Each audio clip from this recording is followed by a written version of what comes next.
episode 106 of Mo Money, the investing economics show for millennials by a millennial, where our goal is to educate, entertain, and increase the financial literacy of a whole new generation of investors. I am, of course, the host and the creator, Mo. Now let's get to the money. It's been a while since I made the last Mo Money. To be honest, I just didn't have the mental capacity to create any new episodes. The pandemic drained me, the stock market confused me, financial headlines were filled with young people making money on Robinhood, and I just kind of tuned everything out. But as always is the case in my life, I come across something interesting and then I become obsessed by it. And then I learn about it, I read about it, watch YouTube videos about it, I tweet about it. I follow people who talk about it. I do all the research I can because I want to know everything that I can about it. Which brings me to my latest obsession and the topic of this week's video, CDFIs, which stands for Community Development Financial Institutions. Last episode, which I mistitled 107, this is actually 107, and that episode was 106, but we discussed the Economic and Racial Equality Act, which Congress created to give the Federal Reserve the mandate of closing the racial wealth gap in America, which I found a ridiculous task to give the Federal Reserve that they do not have the tools to make happen. And the fact of that matter appears ever more true than it was at the time when I was writing that episode. In the past months during the pandemic, we have seen one of the greatest transfers of wealth to the already wealthy corporations and executives. The American government gave people a few small checks to tide them over and gave corporations billions to keep them afloat. Small businesses have closed by the tens of thousands every month. Thousands of dollars invested in these ventures wasted.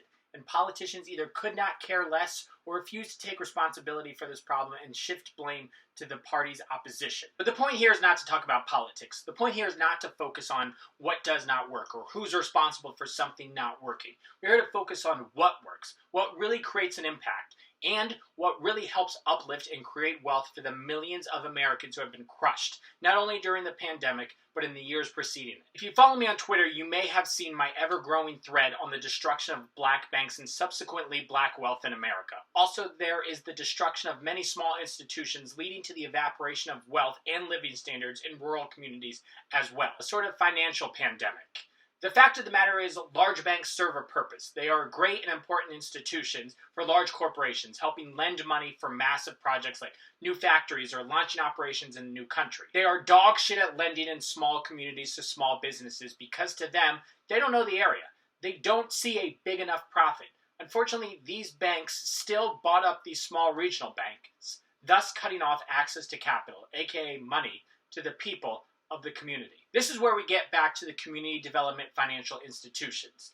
These are the things that work. These create an impact. These uplift and create wealth for those forgotten communities. There are many examples in U.S. history of small business loan funds, from Ben Franklin's small business loans to the post-Civil War Freedmen's Banks, but CDFIs as we know them today are the creation of the 1994 Bill Regal Community Development and Regulatory Improvement Act, signed by President Bill Clinton. CDFIs can be a range of different institutions. They can be banks, credit unions, loan funds, or venture capital funds. Each CDFI has to obtain certification by the CDFI fund, which is an extension of the U.S. Treasury. CDFIs have a much more microeconomic focus than a normal financial institution. For instance, a CDFI may focus strictly on the growth of one region. It may focus on the growth of women or small minority businesses, or it may focus on renewable energy. What makes these funds special is that they are hyper-focused. They know these people. They know these regions and these industries much better than a loan officer at a major bank. CDFIs see opportunity where other institutions see risk. If a black woman wants to start a business, a major bank will go, well, you have no credit history, no collateral, and no revenue. That's a risk.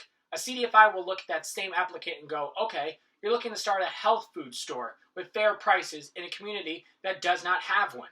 That sounds like an opportunity to us. But CDFIs are not purely, here's your money, good luck. They provide much more than that. They provide financial services, like financial literacy training and business coaches. You can look at it as they truly care about their applicants and want to give them the best chance at success. Or even if you want to be cynical and say that they just want to protect their investment, either way, it works. So the problem with CDFIs are the same issues with all small financial institutions, that they are undercapitalized. Markets where money is being made, other money will follow. CDFIs receive some of their funding from grants from the CDFI fund at the U.S. Treasury. They also receive some from private investors, and for banks and credit unions, they receive some of their funding from depositors. The problem is when they're small, one bad loan could drive the whole institution under. And just like that, the community and these people can find themselves living in a black hole again. Here's the bottom line.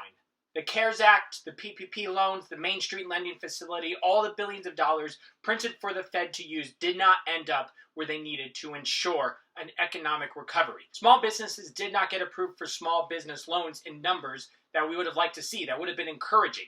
They might not have understood how to apply.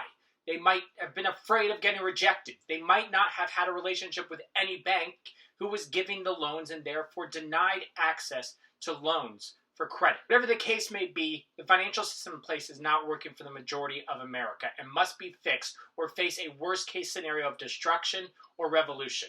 CDFIs are a solution. They're already in place, and if we are going to be creating billions of dollars in new money, let's make sure we at least get a bang for our buck.